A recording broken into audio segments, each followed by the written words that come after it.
Good morning, student. Myself, Kishan Kumar Nirvan from Government Polytechnic College, Chittorgarh, lecturer in Mechanical Engineering Department. आज हम discuss करेंगे dry compression VS wet compression. जब vapour compression cycle का में हम जब study कर रहे होते हैं तो हम मैक्सिमम ये कहा गया है कि आपके जो कंप्रेसर है, कंप्रेसर के अंदर जिस समय एंट्री लेती है आपकी जो रेफ्रिजरेंट जब एंटर होता है कंप्रेसर में, तब वो वेपर फॉर्म में होना चाहिए, वेट फॉर्म में नहीं होना चाहिए। दैट्स वेट फॉर्म का मतलब है लिक्विड प्लस वेपर नहीं होना चाहिए, वो ओनली वेपर होना चाहिए। ओके, तो हम सबसे पहले डायग्राम में देखते हैं कि जिस समय अगर वो वेट फॉर्म में एंटर होता है, अगर वो वेट फॉर्म में एंटर होता है तो हमारे पास साइकिल होती है ये। ओके, जब साइकिल होती है ये, तो हमें क्या होता है, दैट्स इसको बोलते हैं ये वेट कंप्रेशन। और जब हम ड्राई कंप्रेशन की बात करते हैं तो ड्राई में क्या होता है, वेट में तो ये वाली साइकिल बनती है और ड्राई में क्या होता है, ड्राई में ये साइकिल आपको मिलती है ड्राई कंप्रेशन। तो हम देखते हैं कि यहाँ पर हमें एक तो एडिशनल वर्क और मिलता है। अगर यहाँ देखें वर्क तो यह है, तो ये एडिशनल वर्क और मिल रहा है और एक्स्ट्रा सुपर हीट और हो रही है। तो हम देखते हैं कि सुपर हीट और यानी एडिशनल वर्क हमें और मिलता है इसके अंदर। तो due to the some following reasons dry compression is preferred over the wet compression. कि कुछ कारणों से हम क्या करते हैं कि ड्राई कंप्रेशन को ज़्यादा बेटर मानते हैं वेट कंप्रेशन के। ओके, वो रीजंस है, during the wet compression liquid refrigerant are trapped in the cylindrical head and may be damage the wall. जब ये लिक्विड फॉर्म के अंदर यानी लिक्विड प्लस वेपर के रूप में यानी वेट कंप्रेशन होता है तो कुछ जो लिक्विड के पार्टिकल्स होते हैं वो इसके सिलिंड्रिकल हेड, जो आपके कंप्रेशन है, कंप्रेशन के जो सिलिंड्रिकल जो हेड है उसके साथ उसमें वहाँ पर ट्रैप्ड हो जाते हैं। और वहाँ पर ट्रैप्ड होने का मतलब है वहाँ पर लिक्विड का रह जाना। अगर वहाँ पर लिक्विड के पार्टिकल्स रह जाते हैं तो वो सिलिंड्रिकल हेड की वॉल को डैमेज कर सकते हैं। ओके, एंड लिक्विड रेफ्रिजरेंट में wash away the cylindrical lubrication. और सिलेंडर के अंदर क्या होता है, क्योंकि इसमें रेसिप्रोकेटिंग पार्ट होता है, प्रेशर के अंदर जो रेसिप्रोकेटिंग पार्ट का मूवमेंट होता है, एक पिस्टन जो है वो सिलेंडर में मूव करता है, रेसिप्रोकेट करता है, तो उसके लिए उसमें होने वाली हीट को ओवरकम करने के लिए हम लुब्रिकेशंस का यूज करते हैं। और जब लिक्विड पार्टिकल्स अगर उसमें जाते हैं तो लिक्विड पार्टिकल अपने साथ में, जब वो कंप्रेसर से बाहर निकलते हैं तो अपने साथ में लुब्रिकेशंस को भी साथ में लेके जा सकते हैं।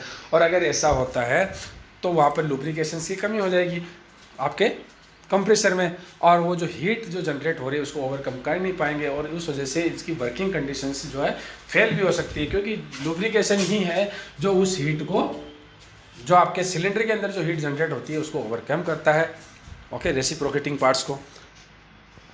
इसलिए हम ड्राई कंप्रेशन को ही प्रीफर्ड मानते हैं। अब देखते हैं reason for replace isentropic expansion with isentropic expansion. तो सबसे पहले हमने देखा था कार्नोट साइकिल के अंदर क्या था, आइसेंट्रोपिक एक्सपेंशन था। वहाँ पर हमने आइसेन एंथैल्पी यानी एंड थ्रॉटलिंग प्रोसेस क्यों यूज लिया उसका कारण बता रहे हैं यहाँ पे आपको, कि हमने आइसेंट्रोपिक एक्सपेंशन था कार्नोट साइकिल के अंदर जो एक आइडियल साइकिल है, उसकी जगह पर हमने थ्रॉटलिंग प्रोसेस यानी आइसेन एंथैल्पिक प्रोसेस क्यों काम में लिया। तो isenthalpic process and H3 = H4 will be use in place of isentropic expansion because work output will be very small. अगर आइसेंट्रोपिक एक्सपेंशन यूज करते हैं तो वहाँ पर जो हमें वर्क आउटपुट प्राप्त होता है वो बहुत ही स्मॉल होता है। क्यों? क्योंकि W = होता है -VdP। V यहाँ पर है स्पेसिफिक वॉल्यूम ऑफ लिक्विड, क्योंकि पॉइंट नंबर 3 पे आपका जो रेफ्रिजरेंट होता है वो लिक्विड होता है। तो as the liquid refrigerant will expand, वो specific volume is very small compare to vapour. तो therefore the cost of the expander is not justified for the output. और उस जो वर्क आउटपुट के लिए जो हम काम में ले अगर एक्सपेंडर वो जस्टिफाई नहीं हो तो कॉस्ट जो है बहुत ही अधिक हो जाती है। इसीलिए हम कैपिलरी ट्यूब्स का यूज करते हुए थ्रॉटलिंग प्रोसेस को काम में लेते हैं। Schematic diagram of A refrigerator system and heat pump और रेफ्रिजरेशन का बहुत कंबाइंड में हमने एक डायग्राम बनाया हुआ है। रेफ्रिजरेटर में क्या होता है, ये आपके पास कोल्ड स्पेस होता है, उस कोल्ड स्पेस से जो है हीट रिमूव की जाती है। लो टेम्परेचर होता है यहाँ पे टी लोअर, और वर्क इनपुट दिया जाता है और इस हीट को अपन को कहाँ भेजा जाता है, सराउंडिंग में जो हायर टेम्परेचर पे होती है। Q2 होता है Q1 प्लस वर्क इनपुट। और रेफ्रिजरेशन इफेक्ट में हीट पंप में क्या होता है कि सराउंडिंग से जो है हीट को एब्स्ट्रैक्ट करते हैं, ठीक है, एब्स्ट्रैक्ट हीट को करते हैं और इसमें वर्क इनपुट दिया जाता है और इसको लो टेम्परेचर के ऊपर भेजा जाता है, मतलब आपके लो टेम्परेचर वाले एरिया में भेजा जाता है और उसको क्या किया जाता है, वार्म स्पेस के अंदर भेजा जाता है। कि वो हीट लीकेज हो रही होती है, तो वर्क स्पेस जो है आपका उस समय जब रेफ्रिजरेशन की बात करते हैं तो आपका वर्क स्पेस जो क्या होता है, जहाँ से हम हीट को एक्सट्रैक्ट करते हैं, वो होता है कोल्ड स्पेस। कोल्ड स्पेस से हम हीट लीकेज कहाँ से होती है, कोल्ड स्पेस से होती है, तो वहीं से हमें वहाँ पर हीट एंटर होती है कोल्ड स्पेस में, तो हम क्या करते हैं, वहाँ से हीट को रिमूव करते हैं, उसको रेफ्रिजरेशन इफेक्ट बोलते हैं। और इसी तरीके से जब हम हीट पंप की बात करते हैं तो आपका जो सिस्टम होता है वो क्या होता है, वार्म स्पेस होता है, और वहाँ से जो हीट रिजेक्ट करती है वो हाई टेम्परेचर पे होता है, वो सराउंडिंग के अंदर जो हीट रिजेक्ट करती है, आपका जो मेन सिस्टम है वो क्या है, हाई टेम्परेचर पर है, और सराउंडिंग जो है लो टेम्परेचर पर है हीट पंप के लिए, तो वो वहाँ से हीट लीक करती है, और जितनी हीट लीक करती है उतनी ही हीट को हमें वापस से सराउंडिंग से सिस्टम में देना होता है। दैट्स मीन लो टेम्परेचर से हाई टेम्परेचर की ओर, तो यहाँ पर सराउंडिंग से हीट एक्सट्रैक्ट की जाती है।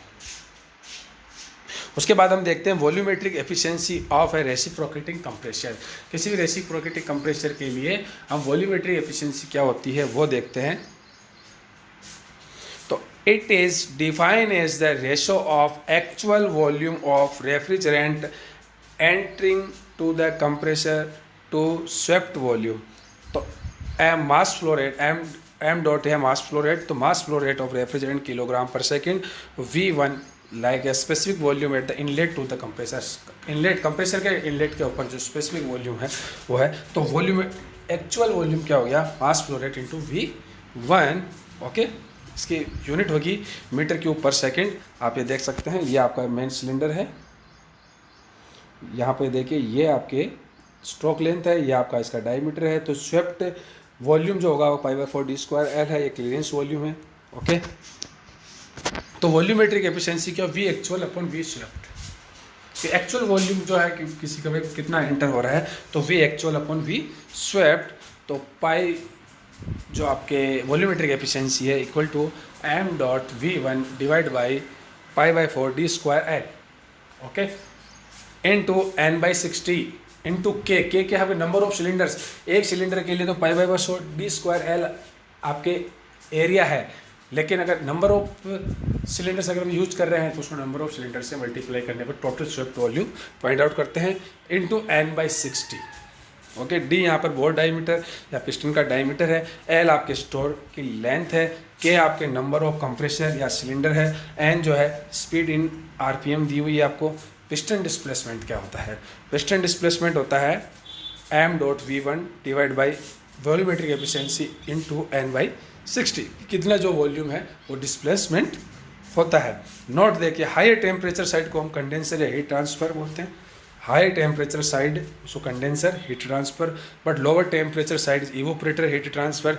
The cooling capacity of a refrigerant depend on the mass flow of the refrigerant which depend on the speed of rotation, displacement and volumetric efficiency।